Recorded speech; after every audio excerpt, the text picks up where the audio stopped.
Hello everyone,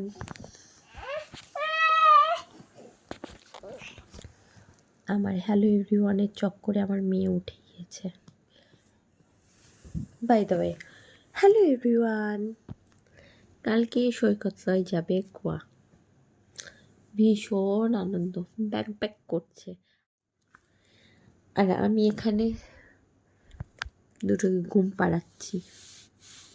আমাকে নিয়ে যাবে না। আমার দুঃখ হচ্ছে এটুকু না, অনেক বেশি দুঃখ হচ্ছে, কিন্তু কিছু করার নেই। যাক, ঘুরে আসুক, আমার জন্য ভালো ভালো গিফট নিয়ে আসবে, সেই আনন্দে বসে থাকবে এখানে। আমি একটা সারপ্রাইজলি সৈকত স্যারকে শার্ট দিব ভেবেছিলাম আজকে, তো মলে গিয়ে দেখি পিছনেই দাঁড়িয়ে আছে, তো সারপ্রাইজ হয়নি, তবে খুব ভালো হয়েছে। তো এই শার্টটাই নিয়েছিলাম। অবশ্য কালকে আমাকেও যেতে হবে।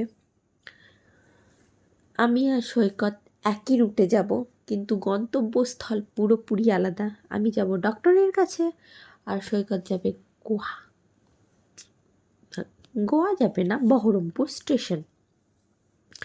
ছেলের শরীরটা ভীষণ খারাপ, কালকে ডক্টরের কাছে যাব। তো নেক্সট দিন মর্নিংয়ে ছোট্ট গীতাটা আমি সৈকতের ব্যাগে দিয়ে দিয়েছিলাম। আমরা এদিকে রেডি হয়ে গিয়েছিলাম, আর আমার বোনকেও ডেকে নিয়েছিলাম আমার সাথে বহরমপুর যাওয়ার জন্য।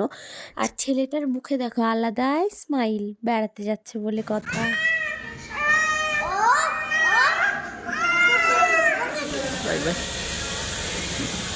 টাটা দাও মিঠি, টাটা দাও।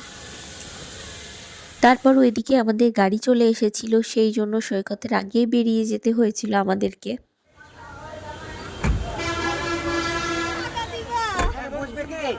একটু জায়গা এখানে কে বসবে? কেউ না, বসবে তো। গাড়িতে ওঠার কিছুক্ষণের মধ্যেই মিঠি রানী ঘুমিয়ে পড়েছিল। সেখানে গিয়ে মিঠি রানী এই ছোট্ট বাচ্চাটাকে পেয়েছিল। ওকে তো যেভাবে হোক ওকে কোলে নিতেই হবে।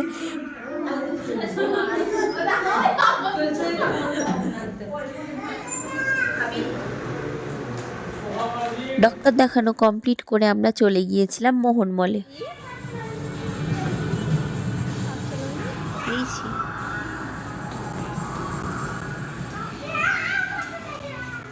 গেম খেলা শেষ করে চলে গিয়েছিলাম ট্রেন্ডসে কিছু শপিং করার জন্য। তো সেখানকার কালেকশন আমার খুব একটা ভালো লাগেনি। তো সেখান থেকে বেরিয়ে খাওয়া দাওয়া করে উঠে পড়লাম গাড়িতে। তো আমাদের বাড়ি ফিরতে প্রায় 3টে বেজে গিয়েছিল। এই শুষ্ক আবহাওয়া আর এই রোদের জন্য আমার ভীষণ ঘুম পাচ্ছিল।